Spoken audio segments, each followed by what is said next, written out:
is my pleasure to introduce Tom McGranahan, who is a local Richmonder and an author of Undersea, Living with Epilepsy. And I've had the privilege of knowing Tom for almost a year, and very, very interesting gentleman.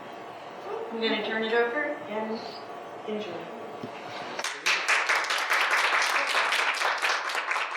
Good evening, ladies. I'm trying to hold back my quips, but being Irish, I can't help it. I'm ready to quip about being so blessed to be around all these lovely ladies.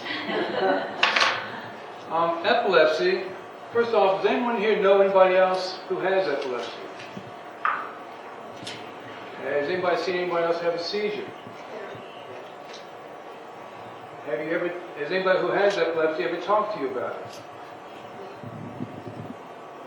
Good. Did they open up? Did they seem dejected? Did they seem, I'm sure they did seem kind of lost, not feeling good, feeling bad about it, which would be normal. Do you know what to do if you ever see somebody have a seizure? What steps are you supposed to take? Have you ever been told what that is? First off, don't stick anything in their mouth to hold the tongue back. Everybody was told to think that. My dad was. Everybody was told. That's what we were informed. That was what you were supposed to do. But you don't have to worry about that. We can't swallow our tongues, no matter how hard we try.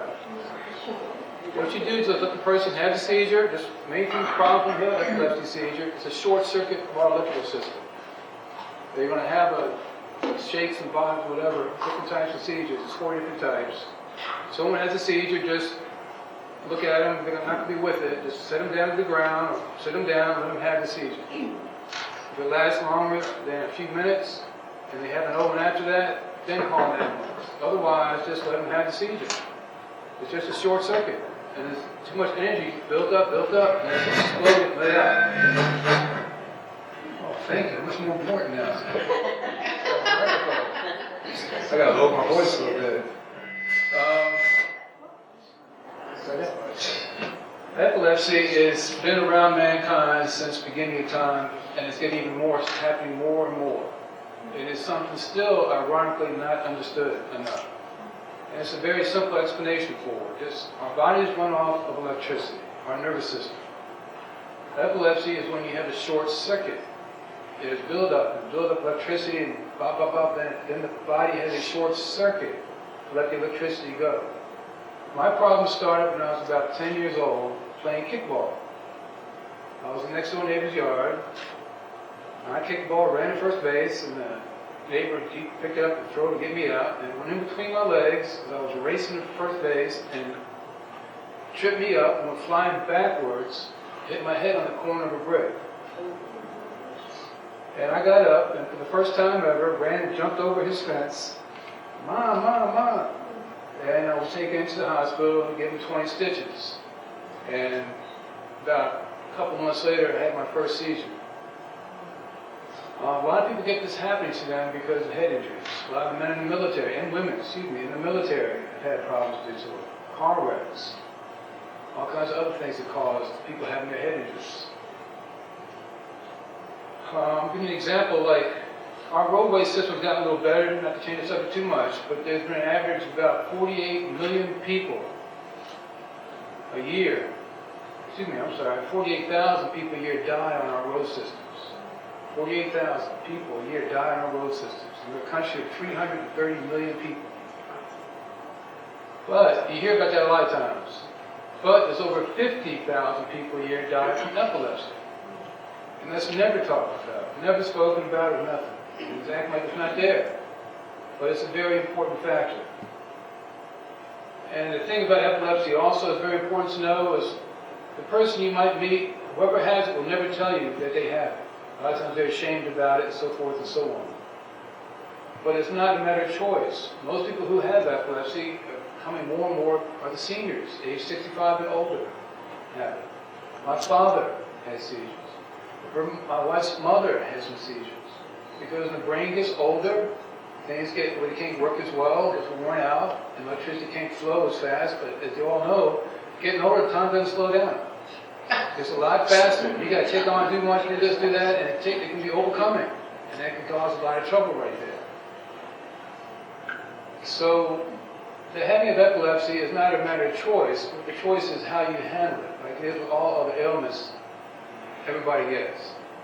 But epilepsy is so unspoken of. I don't have the statistics with me, but as I recall, there's more people with epilepsy, multiple sclerosis. I'm sorry, I've got a couple of other different ailments everybody gets talked about, you never know of. And it's something that needs to be better shared to others, so they better understand what it all entails. And I've written a book about it. Since I walked in the door, I started telling everybody about it. And the reason I boast on it is because I was able to write a book after 50% of the language section of my brain was taken out. I got a good joke I can share with you ladies. I'm a hard-headed Irishman. That's what makes it possible. And it's something that the love of my parents and God is what has enabled me to stay with it all these years. And when I had to go to the doctors and I couldn't get anything understood, I tried different medicines here and there, blah, blah, blah. They didn't work. All medications with all ailments, as each of us know, is trial and error. And so they can narrow it down to a few different choices, the doctors can, but they still got to go through trial and error, the dosage amount, the time, blah, blah, blah. But they tried that with me for years, and I was good. And it was something that was, I learned to laugh sarcastically about life. I did a lot of paint work. I had a slogan I took about professional pill popping painter. Because I'd be popping pills, different types of doctors told me to try. They didn't work. It got to the point where my seizures were intractable. They could not be stopped. And the doctor told me, okay, you're going to have brain surgery. And I went, what? Brain surgery? You got to be crazy. Not me, no way. I talked over my wife, and I was like going, this is just, oh wow, brain surgery. This is back in the 90s now. And I'm like, this is no sense at all. It doesn't make sense. Why would I want to do that? And then she asked me, she goes, well, Tom, how many times have you come close to dying? And I go, huh? Come close to dying? I didn't thought about that. But after she mentioned it to me, I thought about it. The worst thing about epilepsy is not the actual seizure itself. It's where it happens and how it happens. When you're driving, I've had a few of those episodes. When you're up on ladders, it's happened to me a couple of times on ladders. When you're just walking down the street. When you're just going ahead and getting out of the shower. One neurologist I talked to told me he knew of 12 patients who died in the showers. Because they had seizures and fall down in the showers and wouldn't get away from the water. But here's a funny episode. I went through so many things, learned to laugh at it. We all do. We learn to laugh at things and help us get through it all. When my wife and I got married, it was a good time and everything else. She told me to wear a white tux. I said, yes, dear. See, I'm going to be a good husband, wife, and get good. And I wore the white tux, and her parents went their way, her parents, blah, blah, blah, went back to our apartment. At the time, because of my epilepsy, I did not have full-time employment, have money, or any of that coming in. So we were just going to stay in town. So we had our wedding anniversary 10 years later, by the way. We went to the Bahamas, something. But, so by the book, I went ahead and carried her up 3 flights of stairs in my white tuxedo and put her at the door. I reached in my pockets for my keys. She didn't have her keys. I couldn't get her in the apartment. I'm going, okay, this is a great way to start off. And everybody else in the family had gone. So we're like, well, what do we do? And so I thought about it, and I went outside and looked, and I said, here I'm in this red white tux, but if I stand on this handrail here, the lower level, I can stand on that handrail, I can reach the bottom patio of that one, and reach myself up. So I climbed up, wearing a white tuxedo. Those balconies, I got back in, opened the door, picked it back up, carried it back in. But anyway, episodes like that happen, they happen to anybody. The main thing us humans have over all the other creatures is adaptability and communication. We can adapt to anything. Not that it's easy, but we can. And we can communicate the information, to share the knowledge, to handle different situations. I've reflected a lot about life since I come close to dying so many times. I'm a hard-headed Irishman. I had to get hit so many hard times to wake up to a lot of different things. We are very, very blessed. Our generation is so blessed with so many things we take for granted we don't think twice about. I don't want to get too heavy about everything else on you, but when you come close to dying, you think more about life. You realize it's more of a treasure it is, and you're more appreciative of it. And you don't care about a lot of material things. things. It doesn't matter. Now back to epilepsy.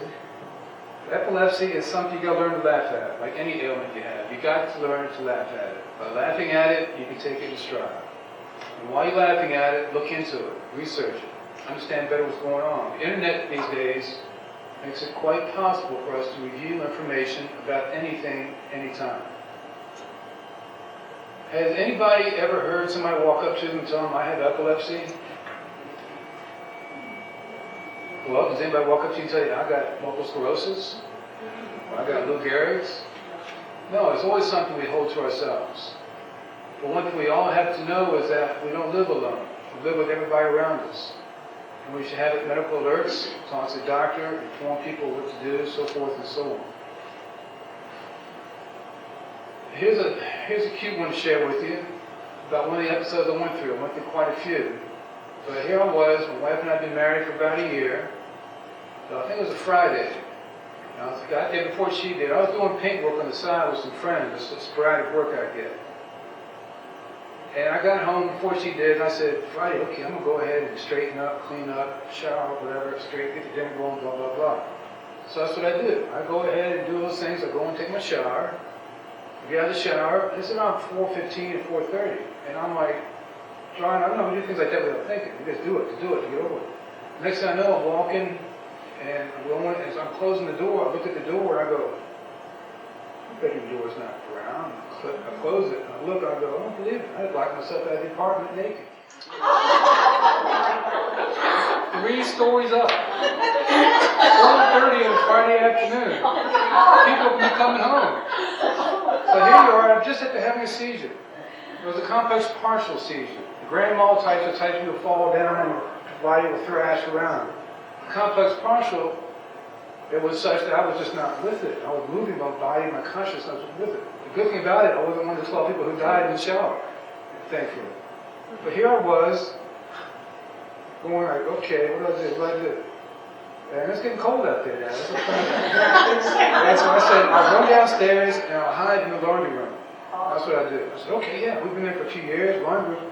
So I run downstairs, I go down there, I look, and the laundry room door is locked. For the first time ever. So here you are, 4:30 in the afternoon, just had a seizure, you're standing there naked, everybody's coming home from work and everything, you're going to go, what the heck do I do? You're trying to go like crazy, just trying to keep your senses together. I mean, just having that seizure, a lot of times you're a little disarrayed. You can't even know what time it is, where you're at, this and that.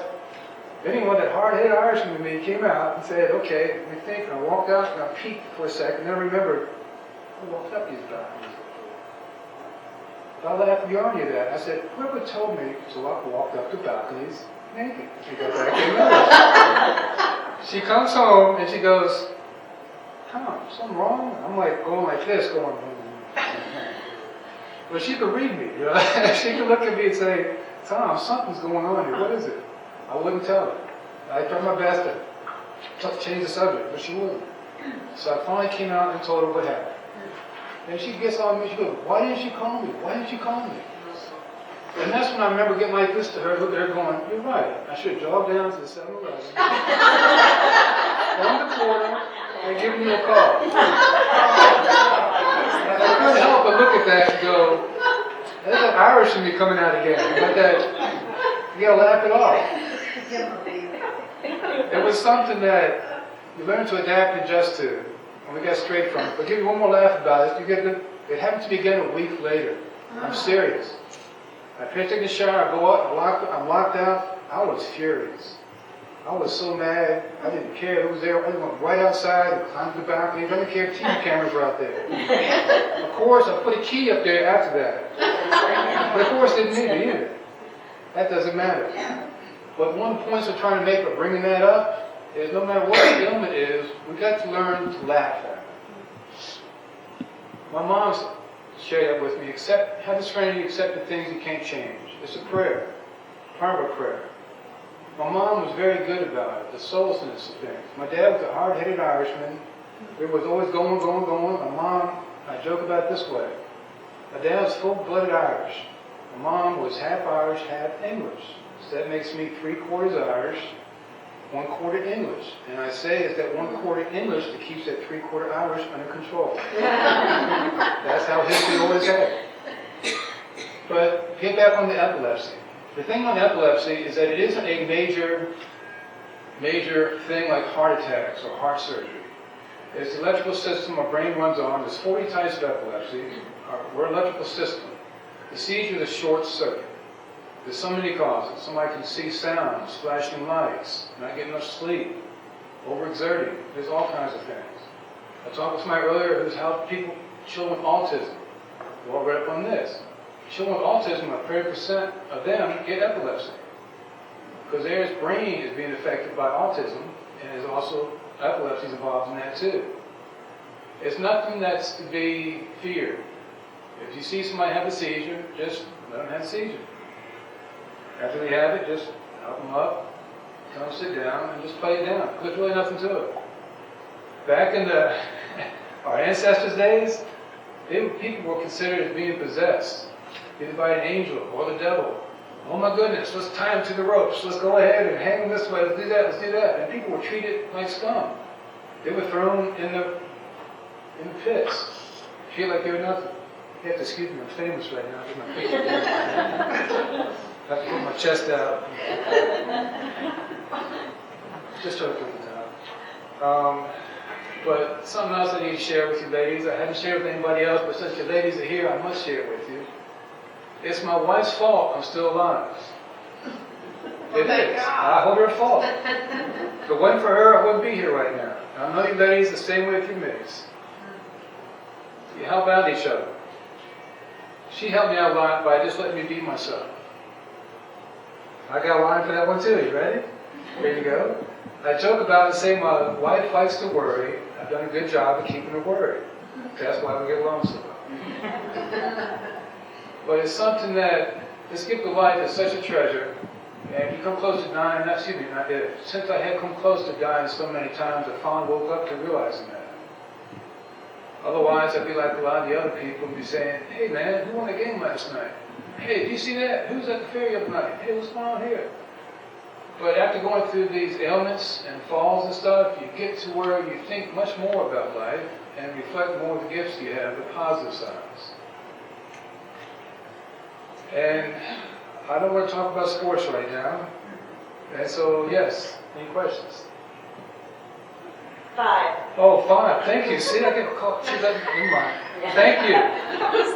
Does anybody have any questions about epilepsy or about staying positive or about taking medicines? Or who I got a quick, I'm sorry. Yes, ma'am. My sister had a brain hemorrhage as a child, and she had no effects until she was 18. She had a brain seizure of some type, and the doctors were surprised. This was, oh God. Then, and you have all those brick stairways going across them. I had a seizure right then, they told me. And they had to catch me. I were falling down the brick stairway. There was a couple other episodes. I'm a hard-headed Irishman. There's a couple other episodes for you. I had, one time I was at her parents' house having Thanksgiving dinner or something. I went out on the porch. I woke up with a bright light on me. A real bright light. My head was hurting like crazy. And of course, the first thing I'm thinking about is, where's dinner? I'm sorry, I was there for Thanksgiving dinner. I wake up, first thing I think about is, where's dinner? Anyway, I got up and I was in a doctor's office at the hospital, bright lights, and I sat up and my head was killing me. And Angie took me in and we went back home and nobody said anything to me, so I'm like going, okay, what happened? What's going on? I don't know. It turns out I'd gone on the patio, had a seizure, and fell down the stairway. Her mom was looking out the window, doing the dishes at the sink there, and just saw me tilt like a tree. And hit the head first, and then fell down further and hit my head over on the concrete. I'm a hard-headed Irishman. And they said they called the ambulance. Her dad had to come, help me out, and they had to also have a person, what's the word, subside, subdue me, because in the ambulance I was still having seizures in a way. And the person had to sit on me or something. When in shock. And I had like take 20-some stitches. It was right up here. And fortunately, I haven't lost my hair like my dad. where you'd have the railroad tracks up here from the surgeries and stuff. But that happened just like that. And see, the seizures could happen to you to the point where people would be so scared of them. There's this one girl I read about, lived in Australia. She had one seizure. And she gave up her keys, wouldn't do anything else again. And this was when I was just getting on the computer back in the late 90s or whatever. And she lambasted me for doing what I did. And I was amazed at how this person was so scared of epilepsy, they wouldn't live or do anything. They were so scared of it. Some people treat it that way. But I just treat it like any ailment, stay strong, and just move on with it. And that's what we all have to do for all the different ailments that will be hitting us the rest of our lives. But I think I've talked long enough, and probably so. Yeah. I have a niece that had, she found out that she had epilepsy when she turned 40. And she got treated and all that. She was getting treatment, and they took her license away for a while. And when she hit 46, I think she had an epilepsy and an aneurysm at the same time. And that, when they got her to the hospital, she had a stroke on the right side. She was paralyzed from the head down. So, of course, there's a lot of stuff. Oh, yes. Do you have any, like the light, like if you go to laser practice? It does affect some, it doesn't affect me, but it affects lots of other people. Yes. The sensory systems, yes.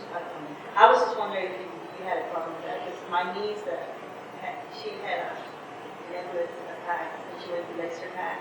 They didn't know that would affect. My last seizure was in November 1996. We close to 20 years another year. But I had them for 25 years before then. I'm still taking 3 medications. I'm going to the gym and working out because it can come back on you. I get in my 60s, it could hit me again. It's done it to other people. That's why I like getting in shape, trying to stay strong and in shape. And it was good I was as athletic as I was, so I could take those falls and bounce pretty good. Yes, ma'am. How about the medications? As far as what types? Yeah. Okay, I take Lamictal, 200 milligram tablets. I take 2 of those a day. All my medicines are at night. I take them at night. Dilantin, I take 400 milligrams a day at night. For the day, but taking them at night. But on Mondays and Fridays, I only take 200 milligrams of Dilantin. That's because at one point I was drugged up from Dilantin before I walked down the street and it looked like I was drunk. The Dilantin did that to me. The doctor knew how to take off part of it, but still keep it on. It's all trial and error with medicine. And I also take amitriptyline to help me sleep. And exercising is such a good thing for our body insofar as strengthens it. And the reason I back that up is because after I've had 2 sets of brain surgeries. What they do in brain surgery is they take you in, they go ahead and open up, take out part of the skull, and put in about 80 electrodes on brain tissues. And then put the brain skull back on top, keep you all wired, taped up. You're like a turban. Somebody over there in the Middle East, you got little turbans of bandages around you and wires. Then they go ahead and research it for a couple of weeks. They take you off your medicine. They want you to have seizures. They want you to have them. Why? Because then they have all the medical data come out to them. And they'll know why it's happening, what's the reason, blah, blah, blah. So the first set I had, they did that. But it took a long time before I'd have the seizure, like 10, 11, 12 days. I finally had it. And they came back and told me, oh, we can take you out this much, but we're not sure, because they didn't take out so much. Then it was about 11 months later, I had a couple of status epilepticus seizures. Those are the type you die from. And they asked me to come back in again. So I went in there again, and they, after this first set, they put that grid back in there, took me off my medicines. I even had my brother come over with a 6-pack of beer. I had to have a seizure. I did. The doctor would wait for me to have a seizure. So he brought a 6-pack, and it was hard making that beer with these wires stuck in my mouth. It wasn't easy at all. But it did work. The next day I had seizures. But they all happened on the other side of the brain, not the left temporal lobe, but the right temporal lobe. And that was something that really, they said, oh my goodness, you don't have anything we can do for you now. We can't do anything on that side, and we can't do much more on that. And I think those seizures were caused by all the falls I'd taken, the head injuries, damaged that. And my wife was there with me. I'm like, still, after going through all that, I'm still a little doped up, not too much. But I had one option. Don't take out much or take out more to make sure. I said, yes, take out more. Go ahead. Well, they took out a good amount. I found out later it was about the size of a golf ball. It turns out it was more than 50% of the language section of the brain. That's how it was taken out. I can remember, I'll tell you this much about it, I can remember they were the numbers from 1 through 10, but they weren't in that order. I was like a newborn kid again. I'd go outside, look at the tree, look at the leaves on the tree, go, wow, look at those leaves. It's like a newborn kid. Wow, look at the sky. But here you are in your 30s, people don't look at you like a newborn kid. And so nobody could see that in me, and I couldn't speak very well. So it was a good challenge. It made a big difference. For being a hard-headed Irishman, there was no problem handling it. And I'd be quiet. Right? Any other questions? Well, I did that at one time. I had, in junior high school, that was a long time ago, I had a teacher that had a seizure. We all loved her. And they did tell, I remember going down to the principal and asking, they were telling us that we had to put a spoon under the tongue. What was the reason for that? Was it a fallacy that they thought that you would swallow your tongue? Yes. Okay, or bite your tongue? Yes. Okay. And one thing about my father I'll share with you, he didn't tell me this. I found this out later on my own. When I had that first seizure when I was 10 years old, he'd take me to the hospital and put his fingers in my mouth to hold my tongue down. I must have chewed up his fingers like crazy. He never told me that. He never made a comment about it. But I must have chewed his fingers up, not knowingly, of course. But that's what his generation was taught. But when someone has a seizure, let them have it, and just turn the head to the side, and gravity will keep it out. Just turn the head to the side. But move things out the way.